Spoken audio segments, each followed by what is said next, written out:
sorcières, la puissance invaincue des femmes. Donc, ça, c'est notre deuxième livre. Je vous invite à faire pause pour lire le résumé que vous voyez en ce moment. Donc, il commence à l'avant du livre et se termine derrière. On voit que ce livre est écrit par Mona Chollet, une journaliste. Et puis, l'éditeur est Zone.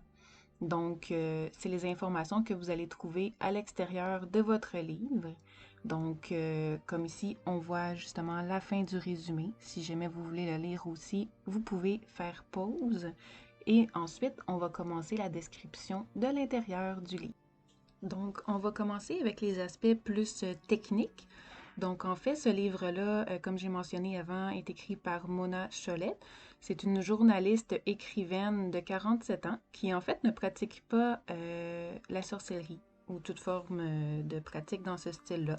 Donc, elle, c'est vraiment une écrivaine qui a été chercher ses informations un peu partout comme une bonne journaliste. Elle a fait beaucoup de recherches pour faire ce livre-là. Donc, ce livre est de l'éditeur Zone. C'est un essai paru en 2018.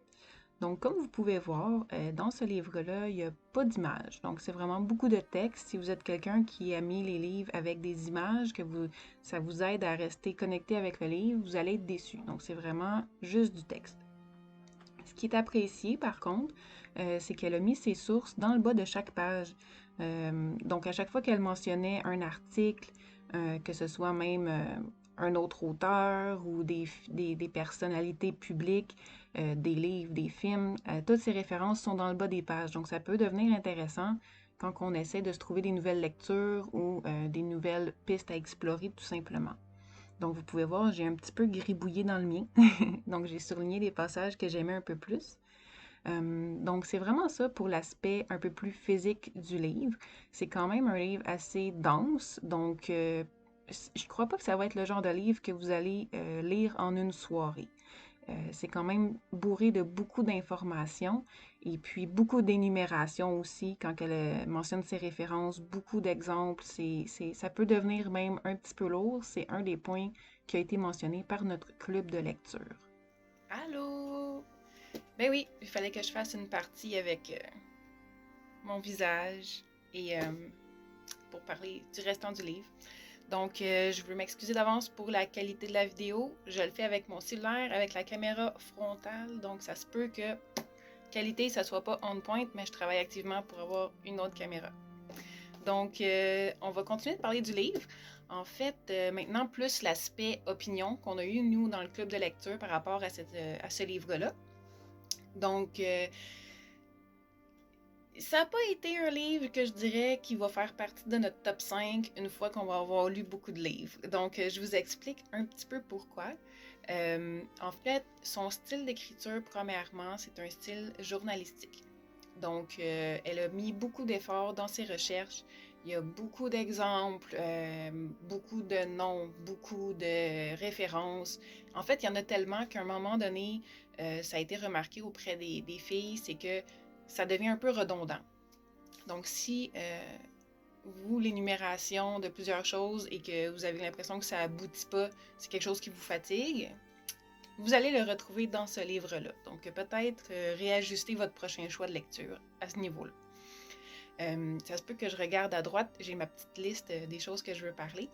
Et puis, on a trouvé en fait que ce livre-là était beaucoup axé sur le sensationnalisme. Je le dis lentement parce que j'ai de la misère à le prononcer. Limite provocateur même. En fait, c'est peut-être un peu normal étant donné qu'elle est journaliste. Je crois que ça peut faire partie de son style un peu. Mais ça peut être facile de se sentir offensé avec ce livre-là. Donc, elle n'est pas nécessairement très délicate dans ses propos. Donc, si vous êtes une personne très sensible, clairement que vous allez être touché par ce livre-là parce qu'elle vient vraiment appuyer sur beaucoup de boutons. Donc, beaucoup de son opinion, on ressent qu'elle n'est pas nécessairement très objective dans ce qu'elle dit. Donc, c'est ça, beaucoup d'émotions dans son écriture et clairement, on le ressent. Une autre chose que je voulais aborder, c'est le lien avec la sorcellerie. Donc, clairement, ce livre-là n'a rien à voir. C'est très axé sur le féminisme, sur le fait qu'on voudrait que la femme reprenne beaucoup son pouvoir. Mais côté sorcellerie, magie, ésotérisme en général, c'est mort. Ça ne parle aucunement de tout ça. Même ça a été mentionné par une des filles qu'on trouve en fait elle s'est peut-être servie un peu du titre sorcière, étant donné qu'il y a un gros mouvement ces dernières années, ça revient un peu comme une mode, qu'elle s'est peut-être servie un peu de ça pour aller chercher plus de lecteurs, mais qu'au final, elle a vraiment abandonné le sujet. Donc, peut-être que c'est un attrape dans ce sens-là, parce qu'on voit qu'en fait, c'est un livre qui revient souvent dans la communauté de sorcières, là, qu'il y a beaucoup de gens qui disent « Hey, lisez-le, c'est un très bon livre », mais en tant que tel, avec ce qui est sorcellerie vraiment, absolument aucun lien à faire. Donc, ce n'est pas la lecture adaptée à ce style-là. Les principaux thèmes qui sont abordés, en fait, l'histoire de la femme. Il y a eu l'histoire aussi de certains procès de sorcières. Donc, au niveau de l'histoire, par contre, on trouve certains détails. Donc, elle a fait quelques recherches par rapport à ça, mais au fil du livre, on perd un petit peu là, tout ce qui a rapport aux sorcières, vraiment, là, dans l'histoire. L'indépendance féminine, c'est vraiment axé sur ça beaucoup. Le désir de stérilité, même ne pas avoir d'enfants. En fait, elle y consacre plusieurs pages et je crois que c'est le chapitre dans le livre qui a fait le plus de vagues dans notre club de lecture, du fait de ses propos qui sont quand même difficiles. On a même trouvé qu'il limite, il y avait un peu victimisation de la femme, donc vous jugerez par vous-même. Moi, j'ai trouvé que sur Internet, il y avait beaucoup de commentaires très positifs, mais c'est bizarre parce qu'on a été, 6-7 à le lire, puis ça n'a pas été l'unanimité. Donc, je vous dirais, c'est le genre de livre que vous le lisez et vous faites votre propre opinion selon ce que vous connaissez, selon vos expériences de vie. Mais clairement, c'est pas le genre de livre qu'on peut aller juste chercher une opinion sur Internet puis se dire qu'on va penser exactement pareil. Très provocateur et ça vous fait réfléchir clairement.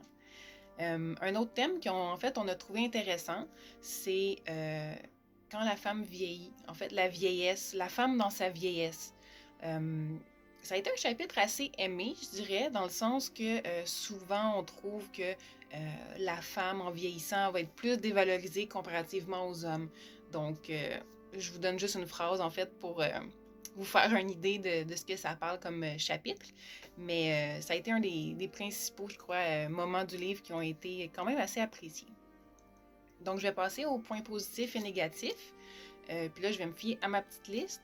Donc, point positif, il y a des faits historiques intéressants, des belles recherches qui apportent beaucoup de références connexes, un peu comme quand j'ai dit ici, là, dans le bas de ces pages, elle va mentionner ses références. Donc, c'est très intéressant quand vous voulez justement diversifier vos lectures et vos ressources. Donc, ça peut être intéressant. Donc, c'est ça. Au niveau des recherches, il y en a clairement beaucoup. Est-ce qu'elle les a exploitées vraiment bien? Peut-être moins. Il y a eu beaucoup d'énumérations, comme on a dit, mais ceci étant dit, il y a beaucoup de ressources là-dedans. Il y a eu la présentation de mouvements féministes qui est intéressant aussi, dont le mouvement Witch, qui était très populaire aux États-Unis. Je ne sais pas si vous connaissez.